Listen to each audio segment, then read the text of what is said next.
Not a lot of what I would call finessey corners in Austria, but a circuit designed for close racing, if ever there was one. Not only close racing with its 3 DRS zones and short lap, but also because of the variables, because of the potential for, well, for the safety car to come out, to put it bluntly. Perhaps not quite as great as it was in previous years. The curbs this year, quite benign. I think they found quite a good balance between confining the drivers to the track and penalising them if they go over. There's quite a lot of dust and rubble that can be sprayed up if you do exceed the curbs, but the curbs themselves not too punishing. So as I say, it's about the right balance. Practice today, Friday, very much focused, I guess, on grid. I say I guess because, of course, if you are an Oscar Piastri or Lando Norris, you're going to want to be quicker than your teammate. You're going to want to be on the pole if potentially possible. Equally, this race is very much about Sunday as well. And as I say, the variables that can come into play. So although the grid is important, you can pass here. There's quite a lot of nerfing, quite a lot of T-boning as well, but it is going to be the variables on Sunday that ultimately will define this Austrian Grand Prix, I think. So let's have a look at what happened today in terms of trends. Not a good morning for Ferrari. They had Dino Beganovic in Charles Leclerc's car. Nothing wrong with that. Dino, very talented driver, but couldn't do much in the car. I think that's bit of an indication that this Ferrari is a very difficult car to drive. That was a pretty good litmus test where we are in terms of the performance of that car, because simultaneously Alexander Dunne was in Lando Norris's McLaren-Mercedes and adapted beautifully out early on, doing some nice straight testing for the car, aero testing. And then when they put soft tyres on, not far away from Oscar Piastri. Sensational performance from Alexander Dunne, really good, changed his life overnight, I would suspect, in doing this. And the first time we've really seen in this modern era when these young test drivers, these young talents of the future, we used to get a lot of testing and we used to be able to identify them in the testing they did. Without that, it's always been confined to race weekends and typically not too much opportunity is ever given to them. But McLaren here, giving him a new set of tyres, new set of soft tyres, sending him out, and Alexander responding beautifully to that. And I think you could say, well, if you're going to do that, do it on a circuit like Austria, not a lot of corners, pretty short lap. But at the same time, look where Dino was with Ferrari. So obviously Alexander did do an extremely good job in the McLaren. But I think this also shows to the world how good the McLaren MCL 39 actually is, that a rookie can jump into the car and feel immediately at home. Of course, he's done a lot of sim work, but driving on the track, completely different thing. And he felt at home. The car is forgiving, it's drivable, it's chuckable. And Lando Norris in the garage for FP1 with the headset on, listening to what was going on, no doubt thinking, I need to get out there and have a go myself. And of course, he did that beautifully, found his sweet spot straight away. And he has a very large sweet spot in Austria. He's always been good in Austria. Started on medium tyres in FP2, quickly went to the softs and quickly rose to the top. Let's have a look before we go too much further then at the times as they finished on soft tyres in FP2. Lando Norris, look at that, 4.5. Oscar Piastri, 4.7. Bearing in mind, Lando didn't run, as I say, in FP1. That's a really good performance from Lando Norris. In terms of getting his confidence back after some difficult races, you've got to say that. Max Verstappen, pretty good in P3. Obviously, that's quite a big gap to Lando Norris. Red Bull, like McLaren, running some upgrades here. Let's just go through those. Red Bull vents ahead of the rear wheels and floor edge. So working on the aero there, just trying to get a little bit more efficient downforce if they can. McLaren, a lot of upgrades actually, and significantly to the rear suspension geometry, which you could put under the heading of a mechanical change as distinct from aero. Quite unusual to see that mid-season. McLaren working on the back end. Their traction, got to say, has been pretty good. So I guess it's not for that. Must be something to do with the feel of the car on medium high-speed corners, I would imagine, and the amount of downforce they're generating. Anyway, new rear suspension geometry on the McLaren, and then as a result of that, some revised aero surfaces. And at the front, new fairings over the front suspension. That definitely is an aero thing, and a new front cover over the chassis scuttle there to blend in with that as well. Just while we're at it, Ferrari, quite a lot of work on the floor, new floor fences, new tunnel expansion, new edges as well, and obviously with that tunnel expansion, revised diffuser shape as well. We'll get on to Ferrari in a minute because they didn't have a very good FP1. Mercedes definitely opening the car up because of potential overheating, so looking to get a bit more cooling into the car, larger engine cover, top outlet there, and also front brake ducts larger as well. Visa Cash App, front flaps and rear wing profiles. And finally, Sauber have done quite a lot of work too on the floor body, the mid-floor outboard edge and diffuser, and also on the rear wing. So quite a lot of changes, not to all the cars, but getting back to Ferrari now, not a good morning for them. They had, as I say, Dino Beganovic in Charles Leclerc's car, and he didn't really seem to get a run, didn't really seem to do a time, by contrast to Alexander Dunne. So, of course, the responsibility of getting tyre mileage and feel for the new upgrades on the Ferrari fell on Lewis Hamilton's shoulders, and he very quickly ran into a gearbox problem. So not a great morning for Ferrari. In the afternoon, Charles out in that car, obviously, had a few moments, as he tends to do fairly regularly these days. One of them quite far out into the boonies as well, got it back onto the tarmac.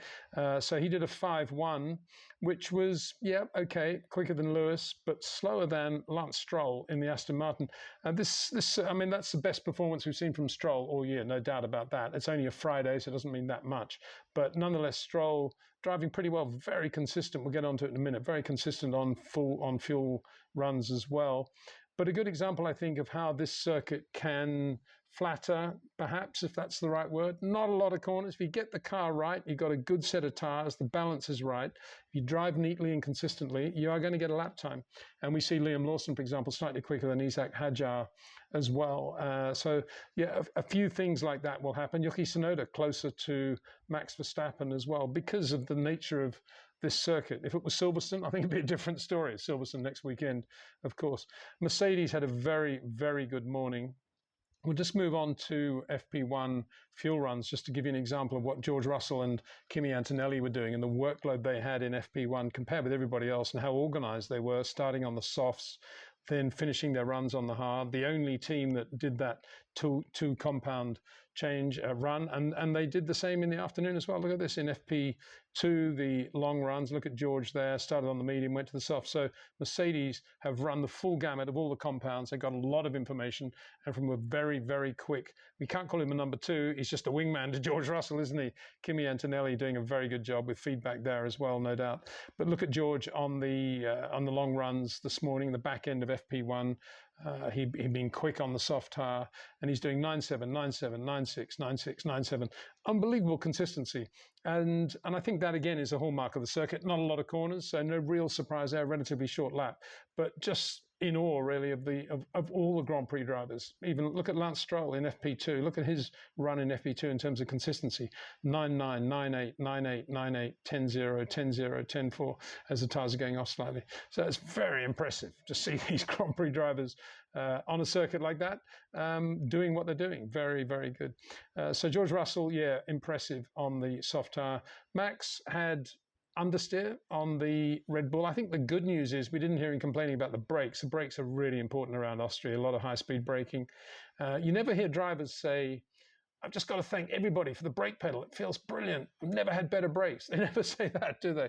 But the minute it's soft, yeah, oh, where are the brakes? Terrible. Anyway, Max not complaining about the brakes here. So if you're a Max fan, that's probably a good thing. Look, he's on the medium tyre in FP1. Let's look at him compared with Oscar Piastri, who was out there going round and round in the McLaren on the medium tyre as well. So when Max is doing 10.0, Oscar's doing 9.9, 10.0, 10.0. Pretty similar, isn't it? 9.8, 9.6, 10, 9.8, 10.3, 9.9. Yeah, so pretty much on a par with Oscar was doing there, but the gap got a little bit bigger in the afternoon. Gabriel Bortoleto, very good job in that Sauber with those upgrades. Look at that. I put that in because he was quick on the soft tyre and very good on the fuel runs as well, getting under the 10s. Very impressive. Up there with Carlos Sainz in the Williams. Williams looking good here. Isaac Hadjar on the medium tyre, not under 10. Sauber starting to make some real progress, you've got to say. And Kimi Antonelli sort of echoing George Russell's run and performance as well. Very, very good. Let's look at FP2 now. Lando Norris now in the car. Look at Lando, 9.6, 9.4, 9.6, 9.4, 9.5, 9.4, 9.7. Just loving it. Looking completely relaxed, as if these last 4 or 5 races had never happened. And Oscar Piastri will be going back to the hotel tonight thinking, right, need to find a way to beat Lando Norris around Austria. I guess, you know, we're at the point of the year now, and Silverstone is a good circuit also for Lando. It'd be good for Oscar too. But at the point of the year now, on this very small, short lap, where Oscar might be thinking, well, if I'm a tenth or two away on the front row, not so bad, lots of variables to play with on Sunday. But look at that, he's on the hard tyre, so no real comparison. Again, McLaren doing a very good job of getting as much information as possible. Max ran only soft tyres in the afternoon, 10.2, 9.6, 9.9, 9.5. Not quite as consistent as everybody else, but it was a lot of traffic and a lot of sort of the car doesn't feel right. And, oh yeah, got to understeer. Oh, but then right at the end, look at that, 9.2. Does a very, very slow lap, 29.7. And then a 9.2, 9.3. But everybody's quick right at the end. Piastri does a 9.2 at the end, and so does George Russell, again, running the two compounds, goes back to the soft, 9.1, 9.2 right at the end. They all got fuel in the car. George obviously started with more fuel as well on the medium, so if you look at his comparison with Lando, bearing in mind he's got more fuel in the car, you have to assume 9.9, 9.6, 9.6. Yeah, a little bit away, but not a lot. Mercedes looking good. And Yuki Tsunoda, I've got him in there because, again, the nature of the circuit, as I say, he's starting to look a little bit more like Max's other driver, if that's the right word. 10.2, 10, but never under 10. So, again, good performance from Gabriel Bortoleto in the Sauber. Just going back to the soft tyre runs, Bortoleto, as you can see, very good. Fernando Alonso, 5.4. Had an interesting spin in FP1, coming out of the last corner on his outlap on new softs and didn't hit anything. It's unusual, very unusual to see somebody lose it coming out of the last corner and just sort of keep it going. I think the curbs possibly helped a little bit there, but equally Fernando blaming himself for not doing the world's greatest outlap. I think he said it was the world's worst outlap, actually, if I think about it. Lewis Hamilton, 5.5. Yeah, had that very frustrating morning, but 5.5. Charles Leclerc, 5.1. Yeah. Need to see what happens tomorrow before we make any comment about that, I guess. Kimi Antonelli, 5.5, but very good on the fuel runs, as we say. Liam Lawson, a little bit quicker than Isaac Hadjar, so that's going to be good for his ego, if nothing else, I would have thought. And Pierre Gasly not liking the Alpine at all, particularly through turn 6, where it just he said it felt as if something was broken on the car. And then as for the rest of them, not great afternoon for Williams, but they look pretty good in FP1, so we'll see where they're going with that. And as for Colapinto, yeah, didn't really seem if he was there at all, to be honest. Let's hope it improves from his point of view over the weekend, but got to say, I'd love to see Jack Doohan back in that car as well. Before we go, I've just noticed going onto the REC Watchers website, there are only 3 pre-orders of the Ayrton Senna 98T Chassis 04 DNA watch left now. So have another look at that on the site, and don't forget you get your 10% discount if you mention the word Peter. And just to get you back in the mood of that car in 1986, here's Chris Dinage, who was #1 mechanic on Ayrton's car that year in '86, talking about the car, and a little bit of Clive Chapman as well. One of the biggest problems with the flat bottom era cars is that they were very, very pitch sensitive. So they have a degree of rake in the car. When you brake, the front goes down. When you accelerate, the front comes up. With a 98, we put a hydraulic cylinder on top of the road spring, and part-way through the race, we put a board out for it and to flick the switch, and it would lower the car. It would let the fluid out of these reservoirs, and it would lower the car back down to where the ultimate performance was. What Classic Team Lotus is all about is originality, is preserving and presenting the cars as they were in their genuine condition. For the 98 T4 chassis to have a tribute which actually includes original materials from the car that Ayrton took around the track at breakneck speed, to have that in a really excellent quality, excellent design watch is so in keeping with Team Lotus, the JPS black and gold image which was so strong. It's just one of those projects where you go, yeah, that makes sense, and it's been done to such a high standard. And I suppose they're a little bit like Classic Team Lotus, in as much as they've got a passion for watches, we've got a passion for cars, and the two things have come together and created something really special. Interesting that info on the hydraulic damper they had on the car from Chris. I'm not sure at Williams we knew about that. I think I must ask Patrick Head if he knew what was going on. Of course, the following year was when, with Peter Wright's design, of course, they went right back to active ride, full active ride, having tried it in '83. They went back to it with Ayrton in '87, and he won Monaco and Detroit. It wasn't Ayrton's happiest year. I think he felt that they well underachieved given the Honda engines and everything else, but they went to. And of course, he then went to McLaren for 88. But they did go to active ride in 87. So the last black and gold car, 86, and you can order one of those watches now.